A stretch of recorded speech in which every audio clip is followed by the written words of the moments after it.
Hey guys, okay, so last week I did 17 keys to success to life, and this week I'm gonna do 17 keys to parenting. While I have not quite mastered parenting myself, this is what I've come up with, and this is what has been working. Number one, respect. Parents must earn respect of their kids, or however you do it. And in my home, we're Bible based. The Lord says, "Spare not the rod." So we do spank our kids, but it comes to a point where spanking is the last result, and we usually never get that far because the respect of what I'm saying out of my mouth, the kid straightens up or acts accordingly or repents and do a 180 and turn away from, so number two, playtime. It is important that parents play with the kids. That's how kids learn, especially when we're talking about babies to toddlers, because I have a 3-year old and a 5-year old and a 14-year old. Playtime is good, one-on-one bonding. Number three, individual time. Kids need to learn to play on their own. But I do have a clingy child, so that child has a shorter span of individual time, like maybe 5-10 minutes, versus another child 10-15 minutes. But we still kind of work that in there. Four, learning time, which is separate from playtime. Even though children learn by playing, actual ABCs and 1, 2, 3s and write your name in cursive, which is we're losing cursive. Nobody practice cursives anymore. But just stuff like book type stuff, and then also making some food or making eggs or stirring up noodles, like, or correctly washing the dishes. If it's time to give your kids chores, and I think that's on the list. Learning time includes explaining and showing and teaching how those chores are supposed to get executed so that the child can do it. You basically can't just say, go in there and clean your room, and the kid doesn't know where this goes, and you know stuff like that. Five, skin to skin. Newborn babies really excel when they have the skin to skin contact, but that is well for the elderly, for the middle people, all the way down to the young. Just contact, just hugs, and actually touching of the skin to skin is very important for human development. That's why people need people. Number six, listen to them. Wow, in my house, I get the last word, the last say. I'm the boss baby, but it's also important to actually listen to your kids and validate their feelings because they feel a certain way for a certain reason, and just to shut them down like they have none creates low self-esteem. So do listen to them, but still, it's what I say goes. So contradictory, but kind of acknowledge. Oh, I understand you feel like sad when I ask you to put your shoes on, but it's time to go, so you're not going barefooted. Whatever. Number seven, give responsibility. And I'm looking up, but give responsibility. Kids need to be held accountable of stuff. They need to learn, and that's a process of learning. Basically, we're training little people for the big world. You need responsibility in the world, So, number eight, teach them about Jesus.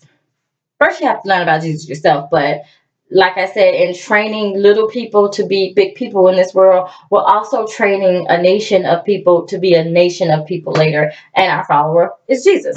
Your kids have to learn about God and Adam and Eve and how it all was made. I mean, we teach them about Santa Claus, the Easter Bunny, the Tooth Fairy, but no one mentions God or Jesus to our kids.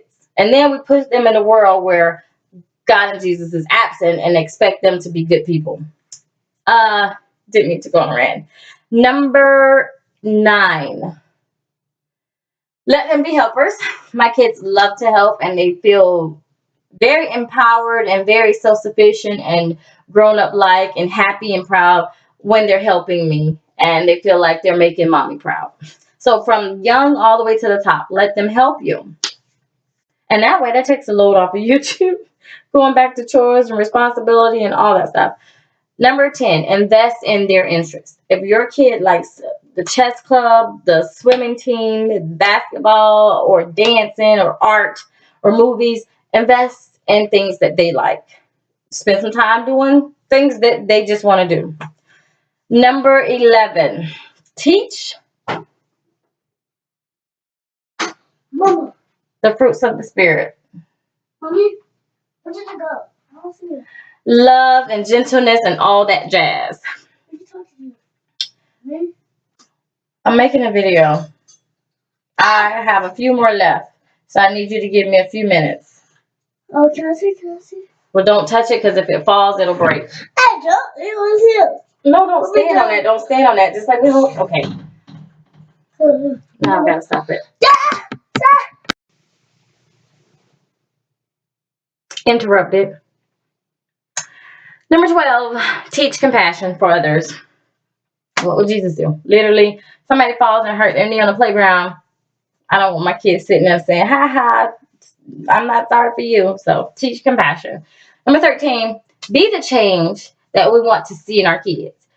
Kids actually make us, if we think about it, they make you do better. You don't want the kid picking your nose, so you actually stop that bad habit, not me though, but picking your nose, because they pick up on that. My kids see me doing stuff to my hair, and the next thing I know, I see them doing the same exact moment. So they make you be better. Be the example, or be the person you want to see them be. Not unless you want to see them be all wild and crazy, then be that person.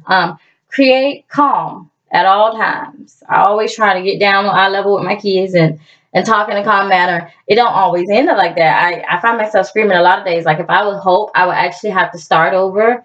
Like, every day, because I'd be like, dang, I yelled, or dang, I spanked them, and I really don't want to have to get that far. But they'll push you. But when I do keep the calm at all times, like if I'm in control of my calm, it is a lot better. It works. Like, I'm not angry, the kid's happy. So I know that that's one that should be on there. Don't always make it every day is what I'm saying. Try to make it every day, though. Be clear and consistent. If you say you're going to do something, this is all over the internet, parenting. Follow through. And that is so true. You got to do it. Or if you don't do it, they won't take you serious. Then that'll introduce them to deceitfulness, lying, and mistrust, and all that stuff.